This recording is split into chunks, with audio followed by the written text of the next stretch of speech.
En 10 ans, le sentiment de discrimination a augmenté en France hexagonale. C'est l'une des conclusions du deuxième volet de l'enquête Trajectoire et Origine menée conjointement par l'INSEE et l'INED.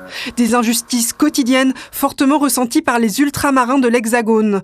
33% des natifs d'outre-mer interrogés déclarent avoir subi ces dernières années des traitements inégalitaires ou des discriminations, contre 31% 10 ans plus tôt. Les natifs d'outre-mer, alors qui résident en France métropolitaine, comme leurs descendants, déclarent beaucoup plus souvent que l'ensemble de la population des discriminations. C'est plus de 3 personnes sur 10, donc c'est nettement plus.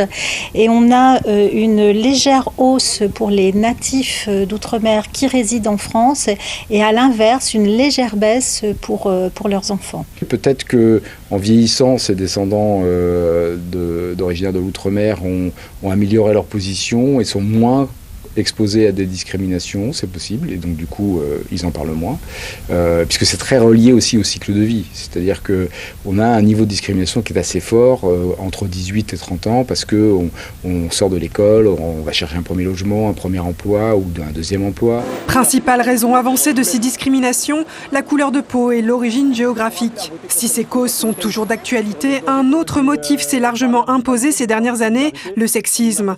45% des femmes interrogées déclarent avoir été discriminées en fonction de leur sexe, contre 28% 10 ans plus tôt. Cette évolution concerne aussi les ultramarines de l'Hexagone. Ce qui est peut-être anormal il y a 10 ans, pourquoi les femmes ne parlaient pas de discrimination il y a 10 ans. Aujourd'hui, elles en parlent plus. Est-ce que ça veut dire qu'elles ont vécu plus de discrimination dans les 10 dernières années? Peut-être, mais surtout, le fait de parler des discriminations, d'identifier que des situations qu'elles pouvaient concevoir comme ordinaires ne sont pas acceptables, ne sont pas normales, c'est imposé. L'étude pointe toutefois la difficulté pour toutes les victimes à faire valoir leurs droits.